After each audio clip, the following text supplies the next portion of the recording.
movimiento circular.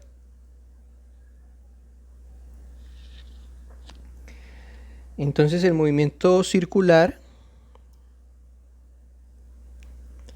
se caracteriza porque se encuentra sujeto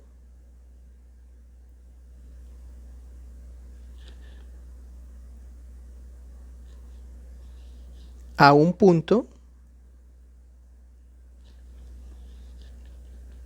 el cual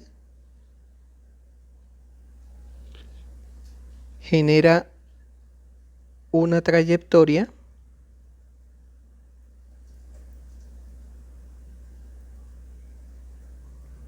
circular. Entonces vamos a tomar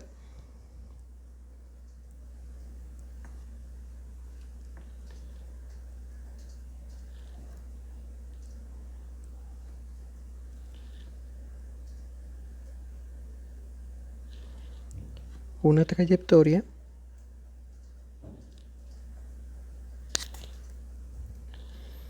tenemos nuestro punto, el cual está sujeto. Tenemos el eje X, el eje Y, menos X, menos Y.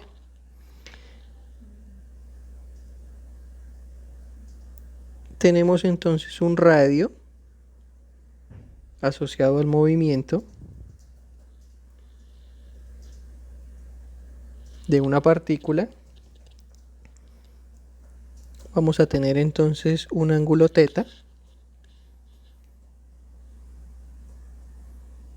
Y vamos entonces a definir ahora cuáles son las cualidades que tiene este movimiento. Entonces la primera cualidad es que nuestra posición ahora depende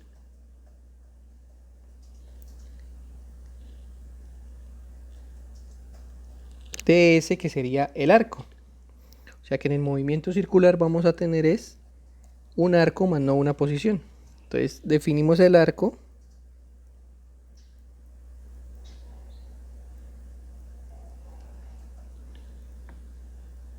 como el ángulo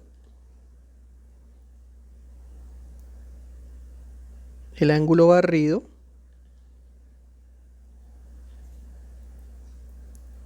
multiplicado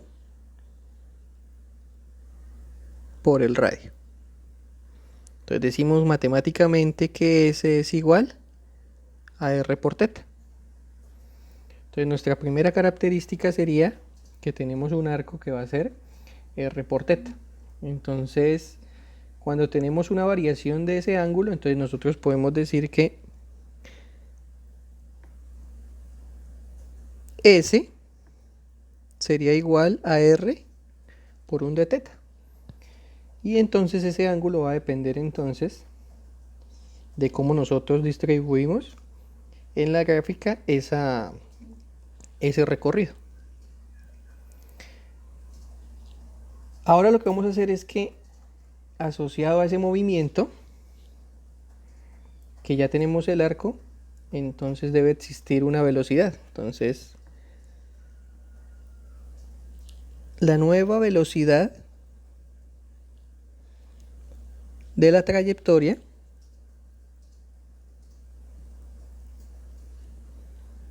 se denomina velocidad angular.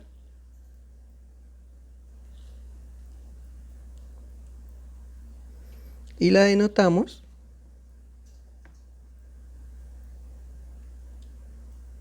por la letra omega. Entonces vamos a encontrar la característica de esta velocidad con respecto a la velocidad lineal que conocemos. Entonces decimos que la velocidad lineal del movimiento uniforme es igual a la variación temporal de la posición. Pero nosotros en este caso no tenemos posición, sino que lo que tenemos es un arco. Entonces el arco para nosotros es la multiplicación del radio por el ángulo. Por eso la velocidad lineal entonces va a ser la derivada temporal de r por teta. El radio es una constante, entonces lo podemos sacar de la derivada y nos queda que sería r de teta sobre dt. O sea que la velocidad lineal va a ser igual al radio por la variación temporal del ángulo. Y esta variación temporal del ángulo es la que nosotros denominamos como la velocidad angular. Entonces de aquí nosotros entonces podemos decir que ya tenemos una dependencia de la velocidad lineal con la velocidad angular. Entonces la velocidad angular va a tener unas unidades diferentes a las unidades que tiene la velocidad lineal. Entonces podemos definirlas. Las unidades, tenemos entonces que omega van a ser radianes sobre segundo. Entonces tenemos que esta velocidad va a estar dada por radianes sobre segundo. Otra característica que tiene el movimiento circular es que al ofrecer barrer un ángulo, tenemos acá, tendríamos el punto, tendríamos a R y podríamos entonces calcular ángulos barridos. Tendríamos aquí nuestro primer ángulo, θ1. Aquí entonces tendríamos a θ2. Y podríamos definir que la variación de θ va a ser igual a θ1 menos θ inicial.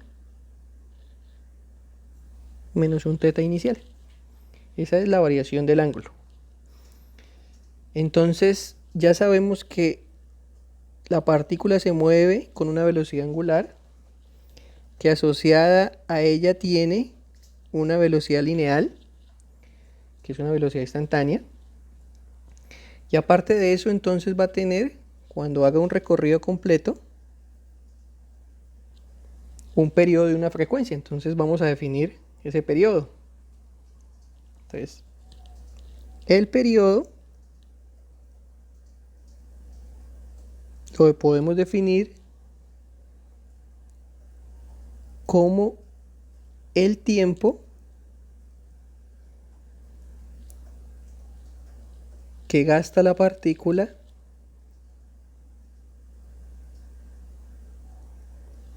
en realizar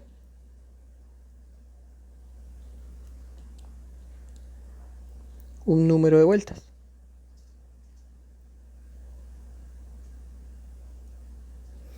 Entonces tenemos que el periodo va a ser igual al tiempo sobre el número de vueltas. Ya sabemos entonces que las unidades del tiempo o del periodo van a ser entonces segundos. De aquí entonces decimos que también va a tener una frecuencia. Entonces para la frecuencia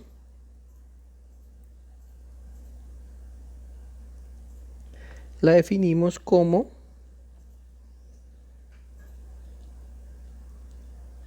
el número de vueltas en la unidad de tiempo.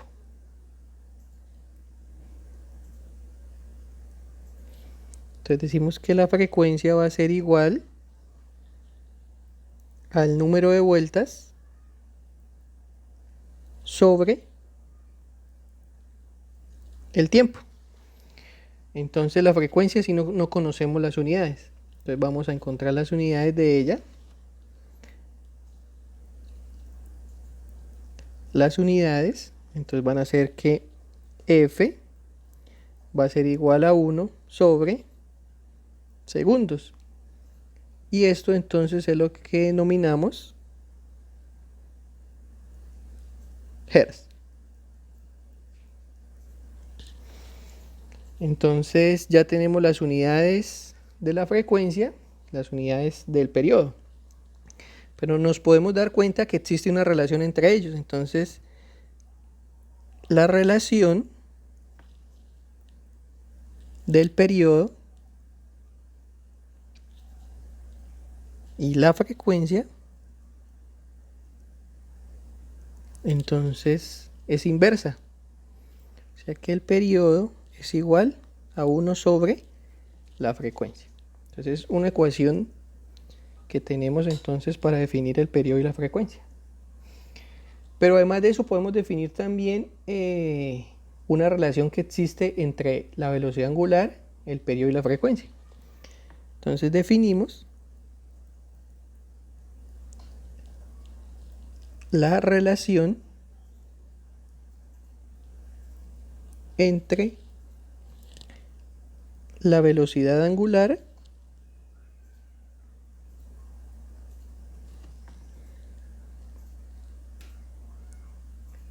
y el periodo. Entonces, de aquí tendríamos que omega va a ser igual a 2pi sobre el periodo. Y aquí podemos decir que como el periodo es 1 sobre la frecuencia, entonces omega también se puede definir como 2pi por f.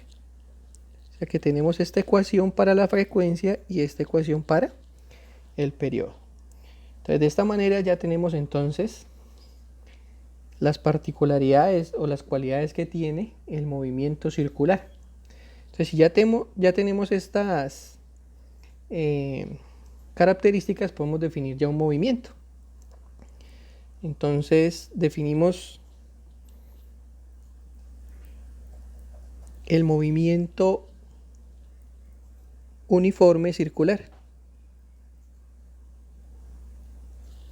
Entonces ese movimiento uniforme circular entonces va a tener una velocidad constante. Entonces tiene una velocidad constante que en este caso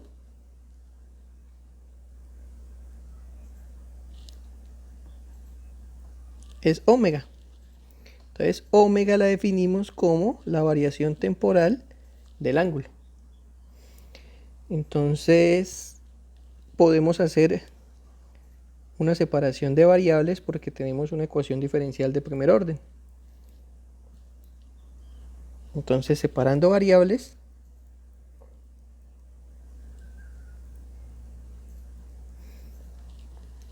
tendríamos entonces que omega por dt es igual a teta. Entonces debemos integrar y nos va a quedar que la integral de omega por dt es igual a la integral de d teta. ¿Cuáles van a ser entonces nuestros límites? Entonces los límites del tiempo van a ser de 0 a t, a un tiempo t, de omega dt, y los límites de d teta entonces van a ser desde un teta inicial hasta un teta final para el diferencial de teta. Entonces ya sabemos que omega es una constante, sale de la integral, y aquí me queda de teta inicial, teta final y de teta. Entonces aplicamos el segundo teorema del cálculo y entonces decimos que omega va a ser igual al límite superior menos el límite inferior igual al límite superior menos el límite inferior. Entonces multiplicamos y me va a quedar omega por t igual teta final menos teta inicial. O sea que de aquí teta final va a ser igual a teta inicial más omega por t. Y así tenemos entonces la ecuación del movimiento uniforme circular, que es muy similar a la ecuación del movimiento uniforme. De esta manera decimos que si el teta inicial vale 0, yo tendré un teta igual a un omega por t, que es la expresión más sencilla que tenemos del movimiento circular.